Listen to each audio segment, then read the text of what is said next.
Bonsoir à tous, bienvenue dans le 22 minuit, toute l'actu vue du Sud. Voici les titres de ce journal. Ils étaient 240 000 personnes dans la rue pour manifester contre le pacte de responsabilité. Aujourd'hui, les syndicats mettent la pression sur le gouvernement juste avant les municipales. À Montpellier, autre manifestation, celle des avocats. Avec l'affaire des écoutes de Nicolas Sarkozy, ils s'inquiètent pour le secret professionnel. En 2015, tous les bâtiments publics sont censés devenir accessibles. Mais aujourd'hui, on le sait, l'objectif est inatteignable. Mais les personnes handicapées cherchent eux aussi à se faire entendre auprès des candidats aux municipales. Et puis la nouvelle colère des surveillants pénitentiaires de la maison d'arrêt de Villeneuve-les-Maglones.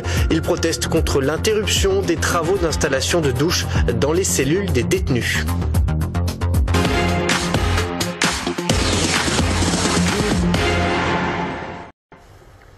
Instituteurs, aiguilleurs du ciel ou encore salariés du secteur privé. Selon la CGT, ils étaient environ 240 000 à manifester aujourd'hui dans toute la France. Sur ces images, par exemple, on voit le cortège de Montpellier. Il est parti du Pérou vers 15h. Il s'agit d'une manifestation contre le pacte de responsabilité. Autre image à Nîmes, cette fois, où les manifestants ont pris le petit déjeuner devant la préfecture du Gard. Ils étaient là environ 500 personnes à l'appel de la CGT, Force ouvrière, FSU et solidaire. Et justement, on va essayer de s'arrêter quelques minutes à Marseille où la manifestation a eu lieu ce matin. On va essayer de comprendre pourquoi les syndicats appellent à la grève contre ce pacte de responsabilité. C'est un reportage signé Marc Hitchcock. La CGT, FSU et solidaire sont dans un cortège, Force ouvrière dans l'autre. Tous contestent le pacte de responsabilité conclu entre le gouvernement, certains syndicats et le patronat. Ils dénoncent les 30 millions d'euros d'allègement charges accordées aux entreprises sans aucune contrepartie selon eux. Ce qui nous choque le plus, c'est qu'on n'a jamais vu autant de cadeaux pour le patronat et on n'a jamais développé une telle politique antisociale sur le dos des salariés. Salaire, emploi, manque d'effectifs, le ras-le-bol est plus général. À quelques jours des municipales, en première ligne des critiques, on trouve le gouvernement socialiste. De la responsabilité de François Hollande, oui. De laisser passer le FN par exemple, de laisser un champ libre à tous les enfoirés, c'est de sa responsabilité. Parce que quand on pactise avec le diable, c'est l'enfer. Je venais déçu de la droite et je suis déçu de la gauche. Donc, vous imaginez bien. On est à quelques jours des municipales, vous pensez que ça peut jouer dans votre vote? Tout à fait. Sanctionner les socialistes dans les urnes dimanche, les syndicats assurent que ce n'est pas le but de la manifestation. Son timing semble pourtant bien embarrassant pour le parti du gouvernement. Et on reste à Marseille avec cette autre mobilisation aujourd'hui et ce nouveau coup de gueule des limaces. Ces parents d'élèves qui s'inquiètent de ce que mangent leurs enfants à la cantine ont mené des opérations escargots en distribuant des tracts devant les écoles. Ils veulent accélérer la procédure mettant en cause la Sodexo, l'entreprise marseillaise qui fournit les repas scolaires. Le problème, c'est aussi la Sodexo qui est bien assise sur son contrat depuis 7 ans et qui, au détriment de la qualité, fait du rendement, surtout. Je crois que c'est un des plus gros marchés de la restauration scolaire en Europe. Donc 7 ans, c'est un contrat qui est trop long, qui permet, je pense, de ne pas se remettre en cause chaque année. Et cette journée aura décidément été marquée par les manifestations en habit noir et très solennellement plusieurs dizaines d'avocats se sont rassemblés ce midi devant le palais de justice à Montpellier. Un mouvement à l'appel du bâtonnier du Conseil de l'ordre de Montpellier qui dénonce ce qu'il considère comme l'espionnage entre un client et son conseil dans l'affaire des écoutes et perquisitions dont a fait l'objet Maître Herzog, l'avocat de Nicolas Sarkozy. Écoutez. Si l'on organise, à l'occasion d'écoutes des justiciables sur lesquels pèsent des soupçons, des écoutes indirectes de leurs avocats avec qui ils conversent durablement et sans cadre juridique précis, effectivement, c'est la légitimation de pratiques d'écoute téléphonique interminables d'avocats pour, je dirais, entendre et enregistrer et transcrire des stratégies de défense qui doivent être librement élaborées sans pouvoir être espionnées. Ces recours a posteriori n'ont aucune incidence sur la violation du secret puisque la violation sera effective dès l'instant où les enregistrements sont retranscrits dans les procédures. Les candidats aux élections municipales interpellés par l'Association des paralysés de France à Montpellier, alors que la loi qui rend obligatoire l'accessibilité des lieux recevant du public dès 2015, les personnes handicapées dénoncent la passivité des collectivités. Dans l'Hérault, 418 listes ont été déposées en vue du scrutin, mais peu de candidats ont répondu à l'appel lancé par cette association. Nous sommes allés les voir pour qu'ils s'engagent sur 10 priorités au niveau de la problématique du handicap. Et à ce jour, seulement 15 candidats ont signé cette charte, ce qui ne représente même pas 1% des candidats qui se présentent aux élections. On s'est dit enfin, avec la loi de 2005, la France va enfin se réveiller, la France va enfin arrêter de traîner les pieds et nous mettre des bâtons dans les roues, c'est le cas de le dire. La colère gronde, car les gens en ont enfin marre de se dire que la France qui se veut toujours un pays en avance, qui fait partie quand même encore des grandes puissances de ce monde, n'est pas en capacité de régler un problème comme celui-là.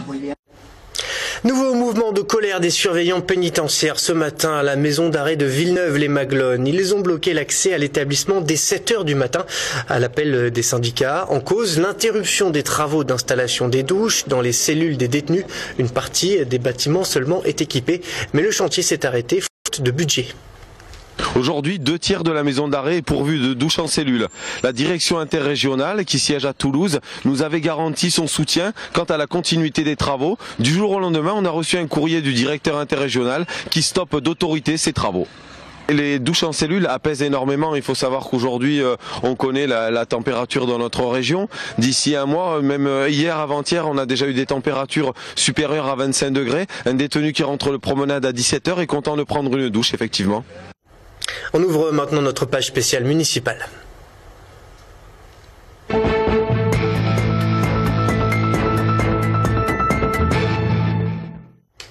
J-5 avant le premier tour à la une aujourd'hui à Montpellier. Jean-Pierre Moore qui est toujours donné vainqueur au second tour dans tous les cas de figure et notamment dans le cas d'une quadrangulaire dans l'hypothèse où tous les partis ayant obtenu plus de 10% au premier tour se maintiendraient. La liste PS Europe Écologie l'emporterait alors avec 38% des intentions de vote, suivi de Jacques Domergue, tête de liste UMP UDI Modem avec 26%, puis le divers gauche Philippe Sorel crédité de 23% des voix. Quant à la candidate du Front National, elle obtiendrait 13% des suffrages. Autre sondage à Marseille, cette fois avec Marie-Arlette Carlotti, une nouvelle fois donnée gagnante dans le 3e secteur de la ville. Au second tour et en cas de triangulaire, la ministre marseillaise l'emporterait avec 1 point d'avance face à Bruno Gilles, le maire de secteur sortant UMP. Si ce secteur venait à basculer, c'est toute la ville qui pourrait passer à gauche. On passe maintenant au résumé de l'actualité du jour préparé par Jade Partouche. Le domicile de Michel Alliot-Marie perquisitionné ce matin dans le cadre de poursuites judiciaires pour abus de confiance. Les enquêteurs visent l'ex-garde des Sceaux, mais également son père, Bernard Marie. Les investigations menées portent sur des mouvements de fonds suspects au détriment de plusieurs associations locales. Plus de 200 000 € seraient en jeu.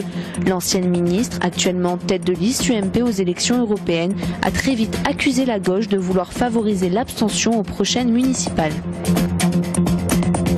Nouvelle action choc de Greenpeace. Ce matin, une soixantaine de militants se sont introduits dans le périmètre de la centrale nucléaire de Fessenheim vers 5 h 30.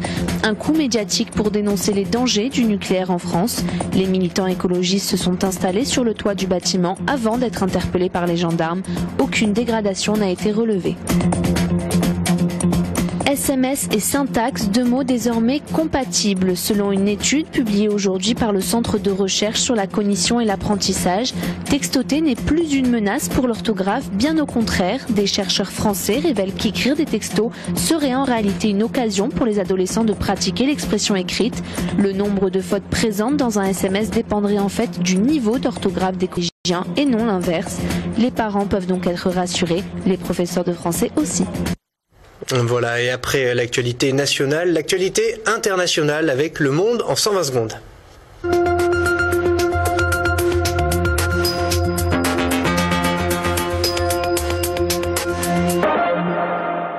Vladimir Poutine a signé ce mardi un accord sur le rattachement de la Crimée à la Russie. La communauté internationale a très vite réagi à cette officialisation. Barack Obama et les États-Unis ont immédiatement appelé à une réunion du G7. François Hollande a lui aussi condamné cet accord. La France qui n'exclut pas de suspendre les ventes de frégates à la Russie. Toujours pas de traces du Boeing 777 de la Malaysia Airlines. Ce matin, Hishamuddin Hussein, ministre malaisien des Transports, a annoncé qu'il étendait la zone de recherche. Elle couvre maintenant 7,7 millions de kilomètres carrés de l'Asie au sud de l'océan Indien. 27 pays sont désormais concernés par les recherches. Le Boeing avec à son bord 239 personnes a disparu le 8 mars des écrans radars et reste depuis introuvable. Selon les dernières hypothèses, le pilote aurait détourné l'avion pour se poser sur une des îles du Pacifique Sud. 600 migrants syriens, palestiniens et érythréens sauvés par la marine italienne alors qu'ils tentaient de traverser la Méditerranée. Les migrants avaient été repérés par un avion qui patrouillait. En janvier 2014, 2156 migrants sont arrivés en Italie. C'est 10 fois plus qu'en janvier 2013. Et au cours des 20 dernières années, entre 17 000 et 20 000 migrants auraient trouvé la mort en tentant d'atteindre l'Europe par la mer. On va maintenant s'intéresser à une plage qui a été célébrée, une plage qui est peut-être la plage la plus belle, une des plus belles de France, puisqu'il s'agit de la plage de l'Espiguette au Grau du Roi. Elle a été élue parmi les 10 plus belles plages en France selon TripAdvisor, le site de voyage qui a dévoilé aujourd'hui son classement des plages les plus appréciées par les voyageurs. Dans ce même classement, on trouve la Côte Basse qui est en tête et les Saintes-Maries de la Mer qui pointent en milieu de tableau. Et pour terminer, je vous présente le tout nouveau site de TV Sud et de LCM. Il est enfin en ligne, un portail résolument tourné vers les vidéos. Vous y trouverez notamment tous les journaux de nos chaînes, le 22 minuit, ainsi que les magazines, les émissions politiques et les émissions sportives.